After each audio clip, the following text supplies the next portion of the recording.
Questions about the strength or lack thereof for Donald Trump and Joe Biden after we start now the general election. But how about these two questions? For President Biden in Minnesota last night, 19% of Democrats voted uncommitted. In North Carolina, 13% voted no preference, while in Massachusetts, 9%, Colorado, 8%. So that's Biden. For Trump, the suburbs are the worrying sign. In the key areas of North Carolina and Virginia, Trump's margins were much tighter than his overall performance. All right, let's take this one by one. Mulvaney, Donald Trump's suburbs. Republicans got to worry about that? Republicans have to worry about what they saw last night? Sure. I mean, that's his weakness. There's no question. That would cost him in 2020. I mean, I was head of the Catholics for Trump in 2020, spent all my time in the suburbs in Pennsylvania, Ohio, Michigan, Minnesota, and Wisconsin, and we got killed in the suburbs. You're seeing that trend again. Now, he did win the suburbs of Charlotte, North Carolina, including those where I live. I actually live just south of the state line. And it's still Trump country, but 52-48, he wants to do much better than that in the suburbs.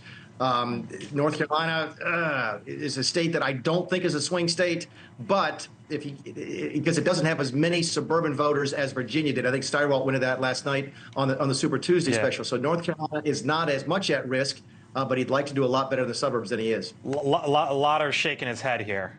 No, I agree. North Carolina is not a swing state. Oh, I thought you were going to disagree with Nick. That's why I thought you were.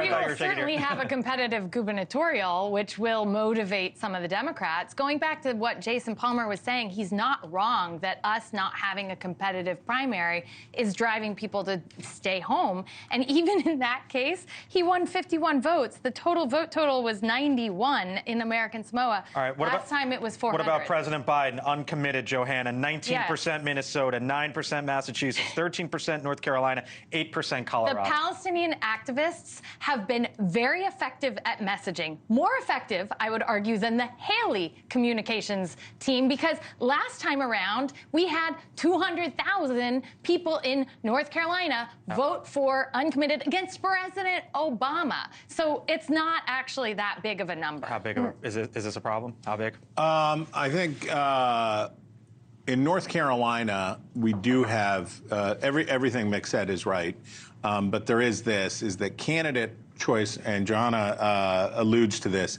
The Republicans have a real Lulu for their gubernatorial candidate down there. It's a former pastor, and the Democrats waited until the day after he had locked it to come out with the tape of him saying that he didn't think women should vote.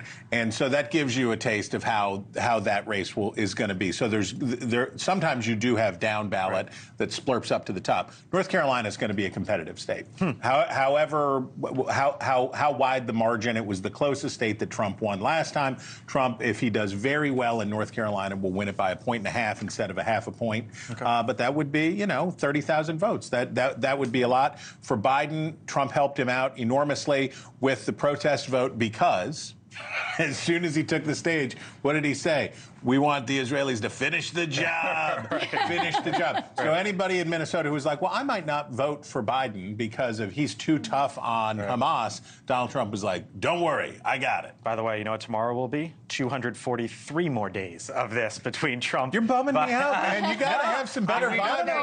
I'm not trying to give off bad vibes. I'm just can we commit that when the American Samoa delegate gets on the convention floor and says, we cast our 3 delegates, you'll carry it live. All right, coming up here. Thank you for watching. And make sure you go to joinnn.com to find NewsNation on your television provider. And don't forget to click the red subscribe button below to get more of NewsNation's fact-driven, unbiased coverage.